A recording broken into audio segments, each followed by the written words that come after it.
Hello, I'm Oni Higgins, and you're watching Bold TV. Now, Kanye West has been in the news for a recent rant about music industry contracts. Here to tell us why this is such a big deal is Isabella Bedoya, founder of the Fame Hackers. So, why is Kanye tweeting contracts and peeing on Grammys? Hi, Oni. Yes. First of all, thank you for having me here today. So it really is such an interesting topic to even be talking about today. Kanye, like the whole reason behind it is actually because of I don't know if you guys have heard his he's right now fighting for his master rights for his songs.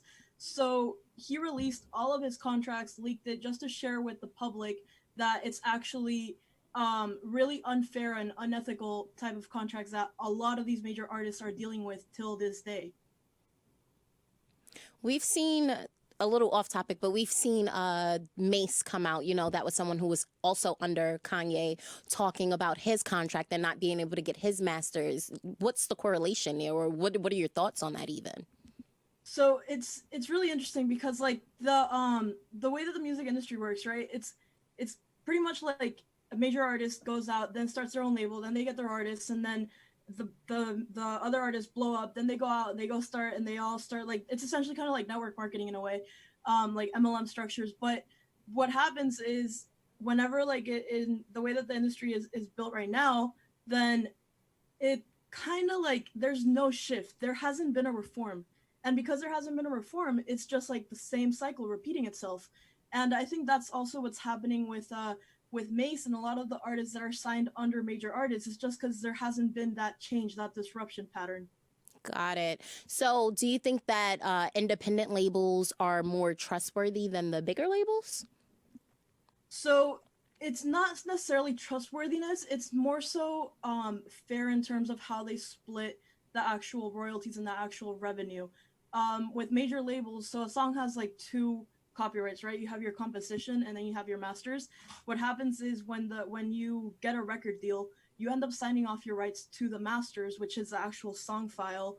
And what like over time, what it's supposed to happen is you're supposed to earn back the money and pay back the label for whatever advance, and in return the label will help you with marketing, recording, everything that needs to happen in order for the artist to put their name out. So with when you go with a major label, you're actually just signing away full ownership of your music. And right now, Kanye, what he's doing, he's just fighting back for full ownership. And he even tried buying it back, which is also another interesting segue into that. Nice. So, what options do artists have right now? In terms of major labels or independent? Major labels. So if they go with a major label, first of all, what they should do is if they get offered a deal, always get an entertainment lawyer. The second thing is instead of signing a 360 deal, you could also consider signing just like that one song. It'll still get exposure. It'll still help you get your name out there. And the difference is a 360 deal, which is a lot of the deals that a lot of major artists are in, is you're basically doing like a multi-rights contract where they own pretty much like if you do a sponsorship, if you do tour, if you whatever it is that you're doing, it's a 360 deal. They're getting a little piece of everything you're doing. So when you do like for example, take Marshmello for example. Marshmello signs off, like he does single releases, which lets him go jump around from like collabing with different artists and different labels, not necessarily having to only stick to like Universal artists or Sony artists, and it gives him a lot more freedom.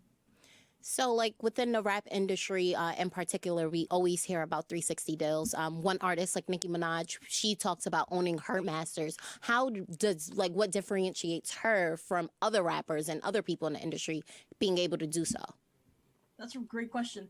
It really just boils down to like the negotiations at the point that whenever you're like signing your contracts, that's where you have to negotiate. Because what happens is, in the case of Kanye and in the case of like Prince and a lot of the major artists or like Taylor Swift, what happens is you sign whatever song is like blowing up at the moment, and then they make you sign a commitment deal. And the commitment deals, this is where Kanye is now referencing the industry to be like a modern day slavery, because like the song hasn't even been invented yet, but you already committed that whatever next piece of art that you create, it's going to be owned by that label. Got it. So, do you think that Kanye is going about this the right way? Because I think that's kind of like the dilemma everyone's in with like all the tweets. Is he going about it the right way, or what should he do? Well, it's Kanye, so Yeah. so yeah, he's definitely there are better ways to do it, but I think that if there's any really like important takeaway from this is that he's definitely getting the exposure and like he's definitely bringing awareness to the topic that needs to be addressed. A lot of people don't even know what this don't even know how record deals work, and they just assume that just because you get signed that you automatically you've made it and you are like super successful, but in reality you have a new set of challenges to deal with. Right. So, how exactly do you help independent artists?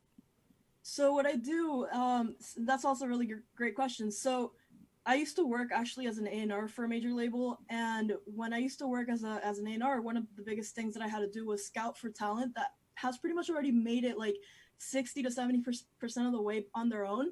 And then once they get to that level, then they're good enough to be signed. But what I realized and like kind of what made me shift perspective was if an artist has already made it so far, why get so far to then sign it all away? So what I do is I help independent artists build and establish sustainable and profitable music careers so that they don't have to get to that level where they're pretty much about to blow up and now they just have to throw it all away in a sense in terms of like their ownership and like leaving that legacy behind for their family. Got it. So, one quick question. So, if they're Sure. an independent artist, they don't really have much to worry about when it comes to like their royalties and their masters versus if they're signed to a label, basically. Yeah, I mean they should still do the proper procedure to register their music so they get paid out. But in Okay. terms of like ownership, yeah, in terms of ownership, it's just the independent artist owns everything. Got it. Got it. Well, thank you so much for speaking with us. Thanks for all your expertise, Isabella. We really appreciate it. Thank you so much. Of course.